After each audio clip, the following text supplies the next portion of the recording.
for most folks, turn around, don't drown if it's a leisure, casual drive somewhere. But if you have animals at home waiting for you who need you, you can't turn around. You got to keep going, pushing forward. It is scary though. It is scary. We have some big decisions to make. All right, this is what's scary right here, because we're going to be going through water. And I know that once I get started, I have to go because the water here may be up deeper than the trailer.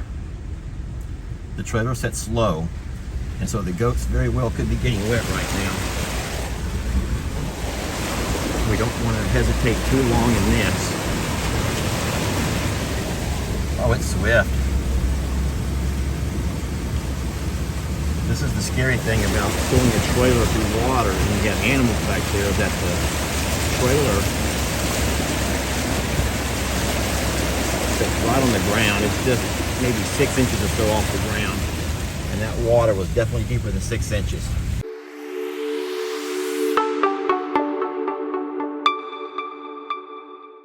We are going to hope that we don't need this. Hold on, buddy. We're going to hope that we don't need this, and that this is much ado about nothing. But we have another several days of rain, and I know that the roads will become impassable at some point, and so we don't want to make the mistake that we made during... Hold on, buddy, I'm making a video. I don't want to make this mistake that I've made several times before with Hurricane Harvey and both tropical storms, where we actually got surrounded by water. And then you couldn't leave. All of the roads flooded, and then you were not able to leave, yet water keeps coming. Now, what I'm going to do instead is go ahead and load the goats and take them on over to Longhorn Lester's. Here's Ringo waiting for here to go. You want to get in first, buddy? Let me grab Ringo while he's here. All right, so we're not worried about our feathered babies. They can get up nice and high if they have to. Believe it or not, after Hurricane Harvey, we actually had chickens that survived. 6 foot of water. Everything else, you know, we lost so many lives that day, or those days, but we had chickens that survived. Waylon, don't be so upset. You would not like Longhorn Lester's anyway. I know you're a Longhorn, but it's run by a guy named Tex. You never met him. That's her grandpa. I don't think he's gonna like you too much. No, he's not. And then, guys, we have an evacuation plan that we've had to implement. And we're not rushing here. Water is not rising as at the moment. I think the water has come up about as much as it's going to come up today. But the problem is, and I believe that you've heard this a few times already, our ground is saturated from multiple days of rain. 6 inches just today. We have all of our creeks, all of our ponds, all of the ditches. Everything is full. The river where all those things flow is also full. It's to capacity and already out of its banks. And that means any more rain that we get is going to have nowhere to go. It can't absorb more into the ground. We can't hold any more in the ponds, lakes, rivers, and creeks. So that means it's going to start what they call backing up, and that's when things get real bad. And so what we're going to do are take out the ones who are the most defenseless against stuff like that, those that are more vulnerable, which would be the goats. Get them over to Longhorn Lester's where they're safe. And then if we decide to go ahead and go to step 2, it'll be the alpaca.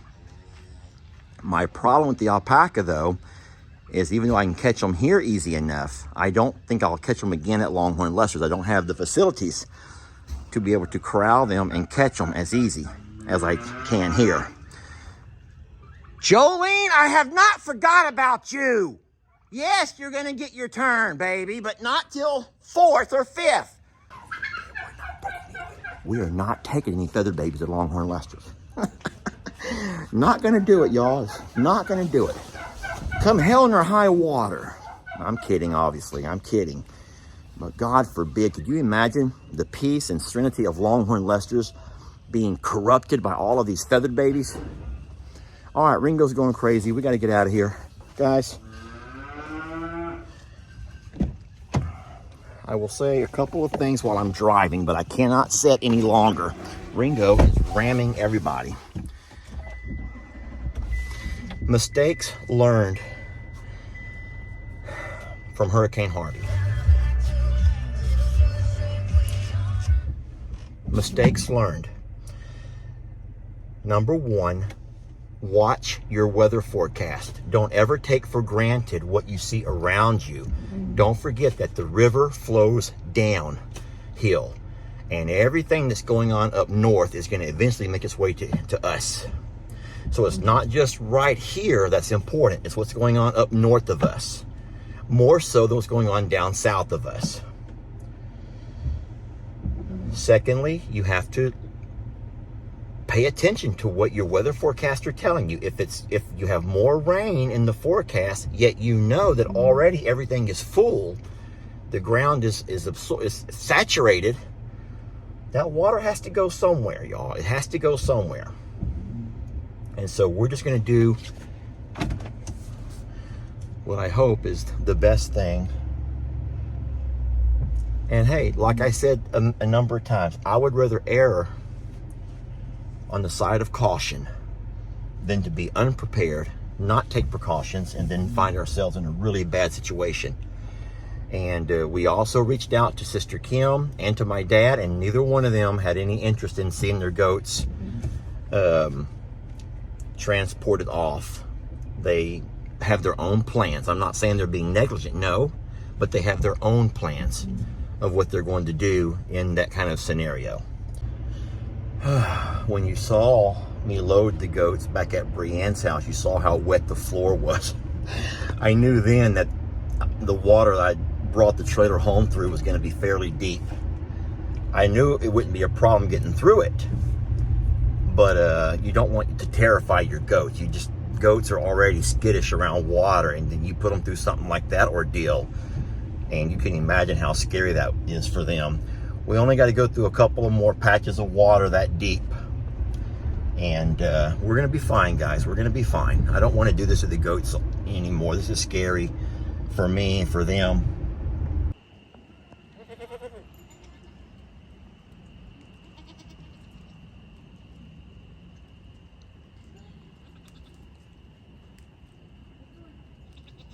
Earlier today. So this is kind of comical, actually. Yet you don't see any of our ducks. Where are all of our ducks and geese? And I start looking around, and there in the distance, there's our ducks. Those are our mallard ducks, and they've gone over there to swim in that little slough of water that's formed. Yeah, they're just out exploring, like, you know what, this is a nice spot to swim. We'll just swim here today. We got ducks out here in our little pasture who are also enjoying a pop-up puddle.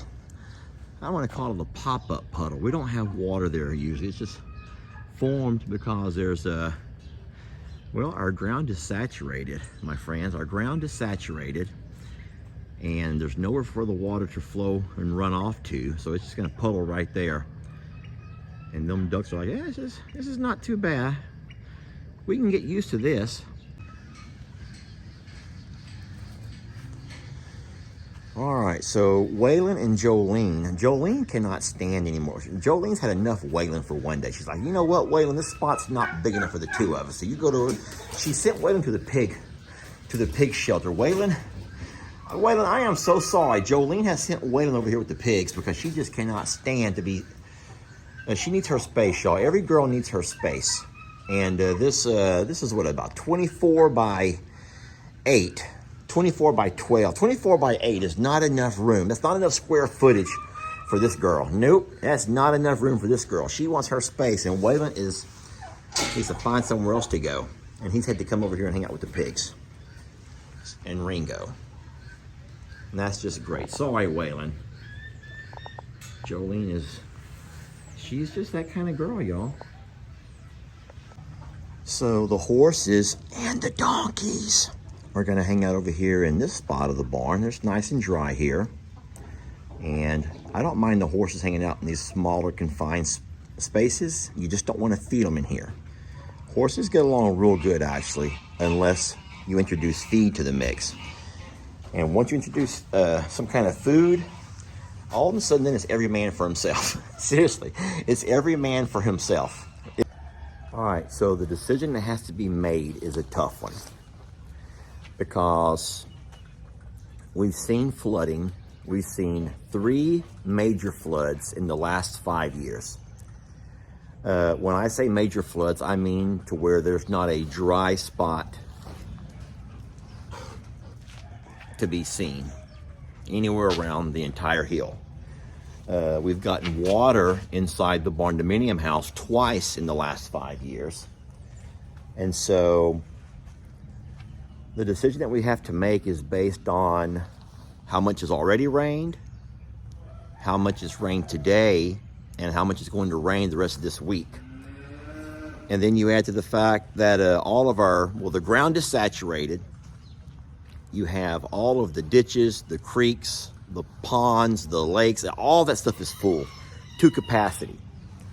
Everything's flowing down towards the river, but the river is already out of banks, which means it's to capacity and then some. And so when you have all of these things mixed together, then that's when you get into a bad situation. And so if you wait too long, you'll be unable to leave because all of the roads will become impassable. So as of right now, we have a break in the weather, and we're hoping that all this water that's standing now can go ahead and flow on out of here. But we have 5 more days of this. And that's terrifying, to think that you don't want to waste any moment. Yet at the same time, you go through all of that trouble, you uproot and you dishevel all of your animals, and it may be a false alarm. You may not need to go through all of that. So it's tough. Now Buddy's fine. Buddy will be in the truck with me. No matter what I do, Buddy's with me. But Buddy will ride. Buddy rides shots. He's gonna ride shotgun today, so Buddy's fine. Ringo is not riding shotgun. I don't know. Our boy Ringo will not be riding shotgun, friends. So that ain't gonna happen.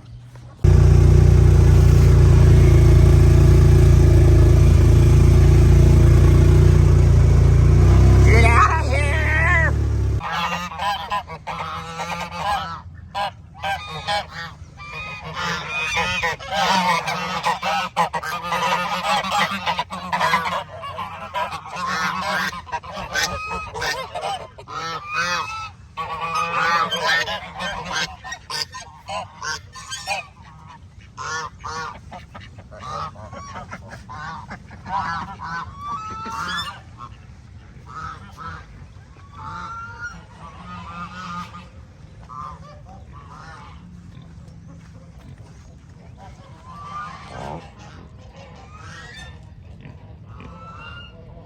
Trudy!